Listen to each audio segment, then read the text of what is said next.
एक समय की बात है दोस्तों। एक राज्य में एक प्रतापी राजा राज करता था।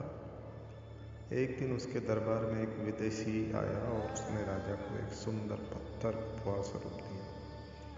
राजा वह पत्थर देख बहुत प्रसन्न हुआ।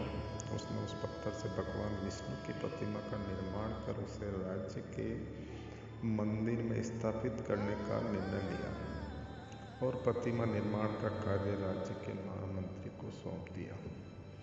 महामंत्री गांव के सर्वश्रेष्ठ मूर्तिकार के पास गया और उसे वह पत्थर देते हुए बोला, महाराज, मंदिर में भगवान विष्णु की प्रतिमा स्थापित करना चाहते हैं।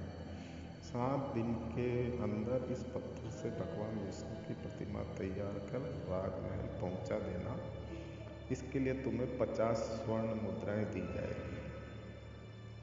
50 स्वर्ण मुद्राओं की बात सुनकर मूर्तिकार खुश हो गया और महामंत्री के जाने के बाद प्रतिमा का निर्माण कार्य प्रारंभ करने के उद्देश्य से उसने अपने औजार निकाल लिए।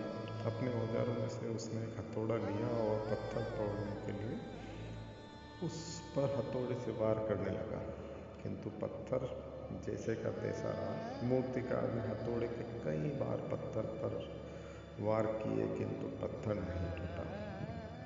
50 बार प्रयास करने के उपरांत मूर्तिकार ने अंतिम बार प्रयास करने के उद्देश्य से हथौड़ा उठाया, किंतु ये सोचकर हथौड़े पर प्रहार करने के पहले ही उसने हाथ खींच लिया कि जब 50 बार वार करने से पत्थर नहीं टूटा तो अब क्या टूटेगा। अब वह पत्थर लेकर वापस महामंत्री के पास गया और उसे यह कहकर वापस कराया कि इस पत्थर को तोड़ना नामुमकिन है, इसलिए इससे भगवान विष्णु की प्रतिमा नहीं बन सकती है। महामंत्री को राजा का आदेश हर स्थिति में पूर्ण करना था, इसलिए उसने भगवान विष्णु की प्रतिमा निर्मित करने का कार्य गांव के एक साधारण से मूर्तिकार को सौंप दिया। अब वह मूर्तिकार पत्थर लेकर महामंत्री के सामने ही उस पर हथौड़े से प्रहार किया। वह पत्थर एक बार में ही टूट गया।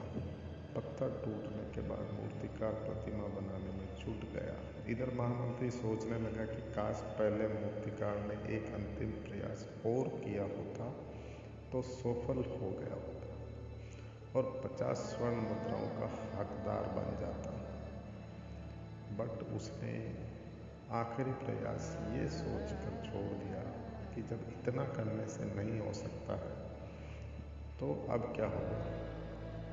तो दोस्तों, इस कहानी से हमें सिर्फ एक ही शिक्षा मिलती है कि जीवन में ऐसी कई परिस्थितियों से दो चार होना पड़ता है।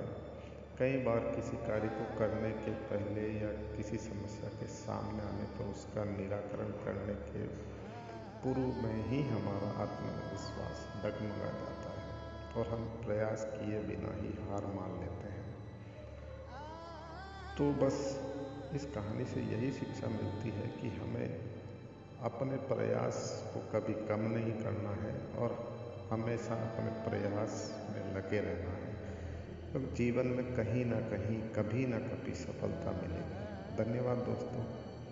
आपको अगर ये कहानी पसंद आई हो तो मेरे चैनल को सब्सक्राइब करें ताकि आगे भी हम आपके लिए और इसी तरह की प्रेरणादायी कहानियाँ लेकर उपस्थित हो सकें। धन्यवाद। जय हिंद।